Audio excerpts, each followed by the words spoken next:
2 महीने के लिए पैसा फ्री है, चलो स्टॉक मार्केट में इन्वेस्ट कर देता हूँ। अभी तो रेंट देने में टाइम है, अभी फीस देने में टाइम है, तो ये पैसा इस स्टॉक में लगा देता हूँ, प्रॉफिट आएगा तो निकाल के फिर फीस और रेंट दे दूंगा।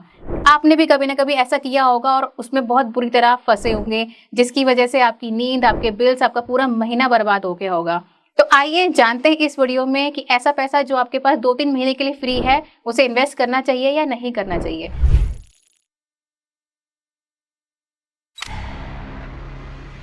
Hello sir, welcome to the video. Hello Neha, hello viewers. Sir, आज हमारे पास एक स्टेटमेंट है कि ऐसा पैसा जिसे खोने से आप डरते हैं, तो उसे इन्वेस्ट करना चाहिए या नहीं करना चाहिए। नेहा, जहाँ पे भी डर है वहाँ पे इन्वेस्टमेंट काम नहीं करेगा। आप जितनी भी अपेक्षाएं रख लें, किसी भी इंसान हो या इन्वेस्टमेंट हो, जब आप अपेक्षा रख के कोई इन्वेस्टमेंट करेंगे तो हमेशा वो अपेक्षा सही नहीं निकलेगी। उसका रीज़न है कि आप 2-3 महीने के लिए पैसा लगाना चाहते हैं और स्टॉक मार्केट में आप रिटर्न्स फाइंड आउट कर रहे हैं, जबकि इक्विटी के लिए साफ कहा जाता है कि अगर आपके पास में 5 साल या 5 साल से ज़्यादा का पैसा है तभी आप इक्विटीज़ में इन्वेस्ट किए। फिर भी आप 2-3 महीने के लिए अपना पैसा रिस्क में डाल रहे हो, आपको नहीं पता है कि अगले दिन क्या होने वाला है। तो इस सिचुएशन में कभी भी आपका पैसा नहीं बनेगा। अगर आपको प्रॉफिट होने की संभावना भी होती है और हो सकता है कि जो आप सोच रहे हैं वो हो भी जाए। कोई स्टॉक आपने सोचा कि जो 100 रुपए का चल रहा है और वो 150 हो जाएगा 2 महीने के अंदर, वो वास्तव में हो भी सकता है, लेकिन आप उसका प्रॉफिट नहीं बना पाओगे क्योंकि आप एक प्रेशर में वो ट्रेड कर रहे हो, वो इन्वेस्टमेंट कर रहे हो। तो सर, ऐसा होता क्यों है ये? मतलब कि अगर आपके पास फ्री पैसा है और आप स्टॉक मार्केट की थोड़ी भी नॉलेज रखते हैं, तो लोग उसमें जल्दी जंप हो जाते हैं कि ये पैसा फ्री पड़ा है। तो ये क्यों होता है सर जस्ट ऐसा? Due to greed Neha. उनको ये लगता है कि आज मेरे 20,000 25,000 में तब्दील हो सकते हैं, तो इसलिए वो पैसा मार्केट में लगा देते हैं। ऐसा मैं ये इसलिए कह रहा हूँ क्योंकि मेरे साथ भी कई बार ऐसा हुआ है सर, और आपने मैंने भी किसी फेस की है सर? मैंने भी फेस किया है। देखिए भाई, लर्निंग फेज जब होता है किसी भी इंसान का तो ये सब चीजें होती है। शुरुआत में जब मैं मार्केट में आया था तब मैं आप जैसे ही लोगों जैसा था, लेकिन प्रैक्टिस कर करके अपनी आदतें सुधार सुधार के मैं इस तरीके से अपनी जर्नी जी है कि आज मुझे पता है कि ये एक सब काम नहीं करने। तो उस समय मेरे पास में मुझे सिखाने वाला कोई नहीं था, लेकिन आज मैं आप लोगों को ये बता सकता हूँ कि ये काम आपको अवॉइड करने हैं। आप अगर दूसरों की गलतियों से सीखेंगे तो आप जल्दी सक्सेस पाएंगे। इसको सर अवॉइड करने का क्या तरीका आपने अपनाया सर, या जो अपनाना चाहिए वो आपको सजेस्ट करिए। हमेशा अगर कोई भी पैसा आपका शॉर्ट टर्म का है तो उसे डेट इंस्ट्रूमेंट में डालिए, कभी भी इक्विटीज में मत डालिए। ऐसे इंस्ट्रूमेंट में डालिए जहां पे आपको ब्याज की इनकम आ सकती है, और ऐसे प्रोडक्ट में डालिए जो कि लिक्विडेट आसानी से किया जा सके, जहाँ पे तो आपका प्रिंसिपल अमाउंट एटलीस्ट सेफर हो आपके पास। एग्जैक्टली। तो अगर 2-3 महीने का पैसा है तो लिक्विड फंड में आप डाल सकते हो उस पैसे को। ओके सर, यहाँ पे जैसे कि आपने बोला कि डेट फंड्स में, तो क्या सर ऐसे कोई पर्टिकुलर डेट फंड्स हैं जहाँ पे 2-3 महीने के लिए इतने शॉर्ट टर्म पीरियड के लिए इन्वेस्टमेंट होता है सर? बिल्कुल होता है। जो टी बिल्स होते हैं, जो लिक्विड फंड्स की मैंने अभी बात की थी, तो वो टी बिल्स में 90 दिन के टी बिल्स होते हैं। उसमें ऑल एन एवरेज एफडी के बराबर ही पैसा आता है उसमें। अगर आपका इंपॉर्टेंट पैसा है और आप उसको लूज करने की कैपेसिटी में नहीं है तो आप उसमें रिटर्न्स मत देखिए, उसको सिक्योर करने की कोशिश कीजिए, उसको ब्लॉक करने की कोशिश करिए कि वो 2 महीने तक हम कहीं पे डाल सके।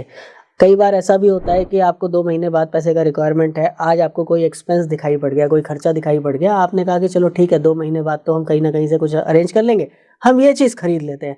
अब वो अरेंजमेंट 2 महीने बाद नहीं हो पाया तो वो काम तो आपका अटक गया, जो इंपॉर्टेंट काम था।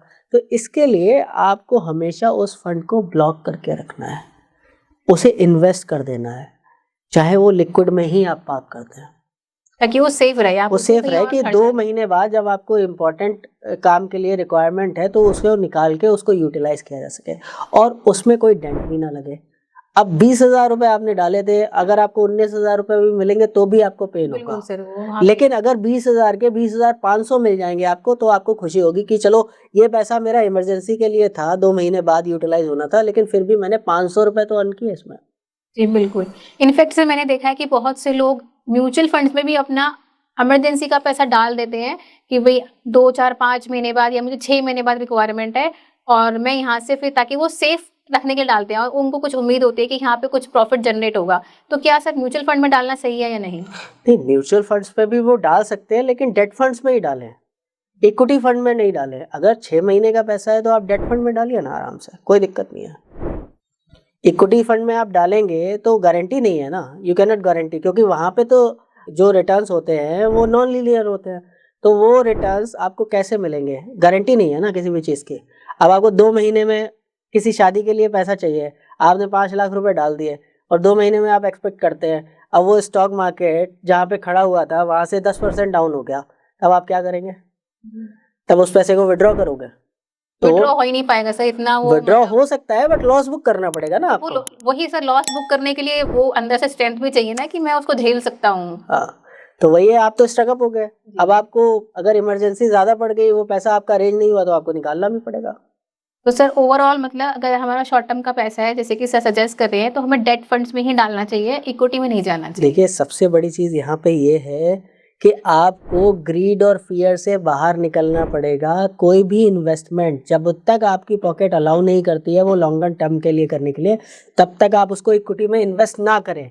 आप डोंट बी ग्रीडी, भाई क्या ज़रूरत है हमें? सर वो थॉट प्रोसेस होता है ना कि कोई स्टॉक उन्होंने देखा कि 200 का है, कि अगर 205 भी जाएगा तो मैं बेच दूंगा, तो वहां पे इंसान सोचता है मेरे पास ये जो पैसा पड़ा है मैं 2-4-5 रुपए के लिए लगा देता हूँ, ये चीज हो जाती है। लेकिन ऐसा होता नहीं है ना यहाँ।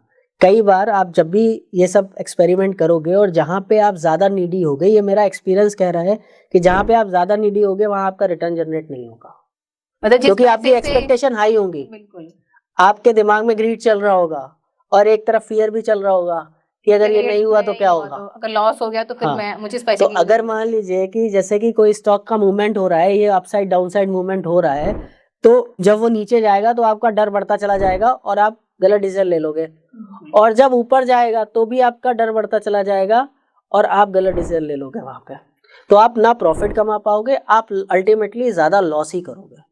यानी कि ओवरऑल सर जो हमारा बिल्कुल अर्जेंट पैसा है उसे इक्विटी में तो बिल्कुल नहीं लगाना, चाहे हमें भले ही कितना स्टॉक की नॉलेज भी हो तो भी। बिल्कुल। Thank you sir for your suggestion. तो आप बताइए कि आपने ऐसा कुछ एक्सपीरियंस किया है और सर की बात से आप कितना एग्री करते हैं, प्लीज हमें कमेंट कीजिए और इस बारे में बताइए। और ये वीडियो उन लोगों को जरूर शेयर कीजिएगा जो इस तरीके के डिसीजंस में जंप कर जाते हैं, शॉर्ट टर्म पैसे को वो इक्विटी मार्केट में इन्वेस्ट कर देते हैं। आज के लिए इस वीडियो में इतना ही, मिलते हैं अगली वीडियो में, तब तक के लिए invest wise, watch it wise. Thank you for watching.